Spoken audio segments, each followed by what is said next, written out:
Alright, Season 19 in Master Duel is here, and we have been reset down to Platinum 5. Ooh, there you can see the start of Standard Mode. Season 19 has begun. And what we're going to do in this video is take a look at some of the deck lists that have needed to be updated, basically, because of the new ban list that is effective for this season. So we're going to be taking a look at 5 different decks, but because my channel has a lot of FLOOWANDEREEZE gameplay, obviously it's the deck I play, I'm going to focus a little bit longer in this video on the FLOOWANDEREEZE deck list. I will post the separate video analyzing the other 4 decks, Sprite Melfi, Tearlaments, Branded Bystial, and Bystial Dragonlink. These 4 decks are considered and are pretty much shaping up to be the top decks of the format. FLOOWANDEREEZE has definitely fallen off. That being said though, I think this deck still has some potential, and I mean, since most of you are here for FLOOWANDEREEZE, I guess it's my duty to try to make this work. So let's see if we can figure it out and get straight into the deck list right now. So FLOOWANDEREEZE is definitely significantly impacted with the limitation of MP into 1. I've talked about this a few times already in my videos, and I can see people commenting about this is not a big deal, and you know, you can still do what you need to do and you don't use your second MP and stuff. I mean, if you've really played the deck, you know how important this is if you've tried to climb through to well, what used to be Diamond 1 but it's now Master 1. Anyways, there's a very simple change in taking out the second MP and putting in the Snowl. Now, why do I do this and not change around the deck a little bit more or opt for maybe like a second Ryza? Well, Snowl fills a gap a few different ways. You got to think about when you go first, you put up your MP, right? Assuming you know you're able to fulfill your combo, and you have Dreaming Town set. During your opponent's turn, you have 2 choices of interruptions now. Well, technically 3, but you usually don't go for the Apex play now because you don't have the ability to put a second MP on board and then follow that up with an Apex as well. What you're likely going to do is, unless you really whittle down your opponent and they have almost no cards left, in which case the Apex might have more value in a very critical Omni Negate, or you know what deck the opponent's on and you know I can choke point them with the Apex, you either have to choose between Ryza spin cards back for disruption or the Snowl. And if you choose to go with Snowl, you will likely Dreaming Town much later than you usually would, because you're going to wait for the opponent to essentially build up a decent sized board where you can still play through it in terms of not a lot of interruptions. And the purpose is because when you bring Snowl to the field during your opponent's turn, the quick effect is you can banish 1 card from your hand and change all their special summoned monsters to face down defense position. I have a clip that I will be posting later where I basically went up against a deck that is very, very strong with its special summoned monsters, which, I mean, which deck isn't, but this particular deck was very, very interesting. And this Snowl really did save me a lot. Now, of course, if I would have had access to the MP, it would have been pretty much just as easy, if not easier, but I think the ability to flip all the cards face down is going to be very important. Now, when you think about the metagame, Snowl is going to beat Branded, it's going to beat Tearlaments, right? Because they have monsters that can be flipped face down. When you go up against something like Dragonlink or Sprite, which put up Link monsters, well, that's where your MP should be dealing with those cards. Now, when you go second, you will likely go for MP still, but with the advanced plays that you can pull off with Advent of Adventure, where again, if you watch my videos, you know we've used Advent to cycle through multiple MP, you can now Advent for the Snowl as well. If you don't play a second big Tribute FLOOWANDEREEZE monster, your Advent has limited use in terms of what it can search to continue Tribute summoning. And one of the things that I totally forgot about Snowl is that it essentially acts like a map to a certain degree. Now, what do I mean by that? Well, it doesn't banish a FLOOWANDEREEZE card from your deck to allow you to unbrick your hand or anything, but it does allow you the extra normal summons, which actually came up and won me a game because if you get your engine rolling, those extra summons can play a big difference in you putting up some of these multiple disruptions, right? Because these are the cards that bounce themselves back to hand, essentially.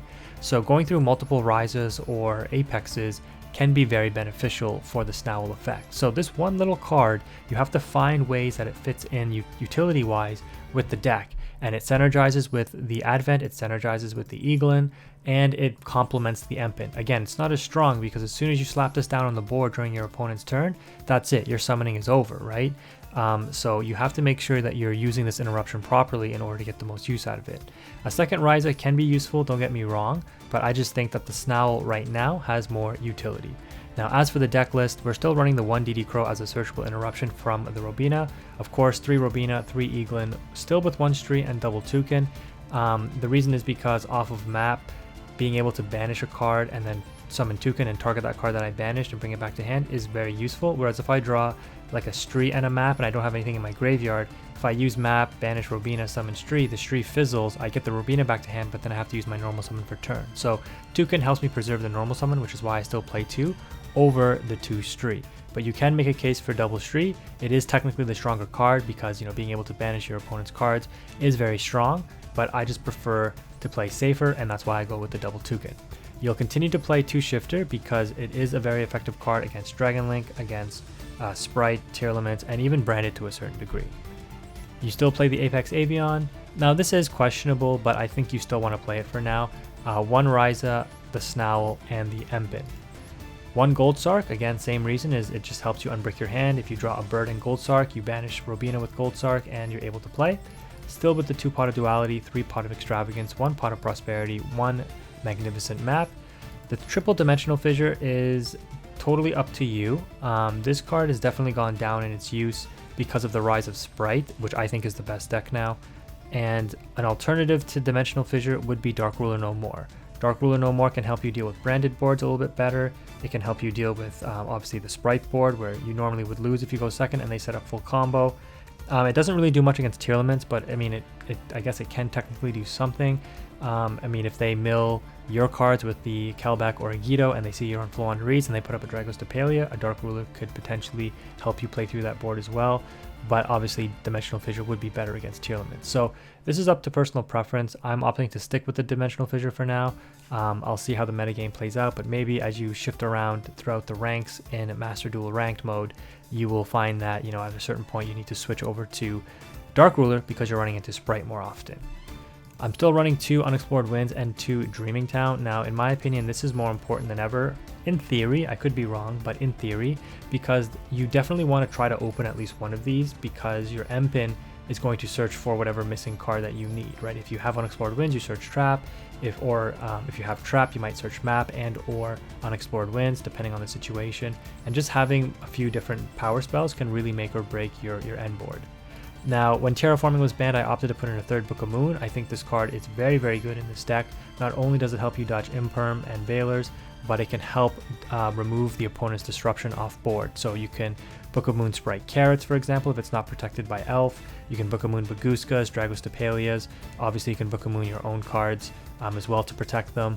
So you have a lot of effects that book cards now, which can come in handy.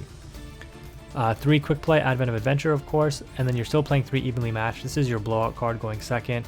Funny enough, aside from Sprite, really, and even with Sprite, if you can bait the Carrot Negate, this card can help you clean up a lot of matches because not a lot of people are putting up that many negates. Tearlaments doesn't really put up any negates aside from maybe like Tearlaments Crime. The Branded deck doesn't put up any negates really. They put up a lot of disruption, but not negates, right? They have their Beast, their Mirror Jade, potentially Expulsion combo, things like that.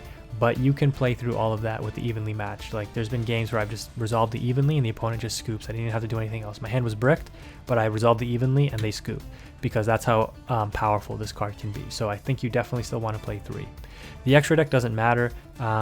You might just want to put like a Relinquished Anima in there to deal with a Dark Angel if you run into it against a random hero player, and or Underworld Goddess to maybe help out Towers monsters. But aside from that, you just really need the Assembled Nightingale, the Downward Magician, and the Zeus. So this is the Zeus package.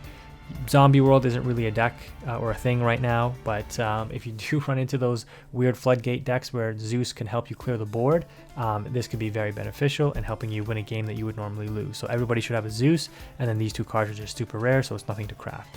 So that is the FLOOWANDEREEZE deck and how I think it'll shape up against the meta. Lots of questions still, but this is the deck list that's worked for me. I've only played 5 matches so far and I've won 4 of them. The one I lost, I went second. The opponent put up like a massive negate board that I just couldn't play through because I'm not playing Dark Ruler. So it is what it is. You're going to have those. Even if I had 2 Empin, it wouldn't have made a difference. But I am learning with the deck, and there's some interesting like very niche things I've already learned about Snowl that I'll share with you in those matches. But that's going to wrap it up for the FLOOWANDEREEZE deck list. Let's move on to the next one.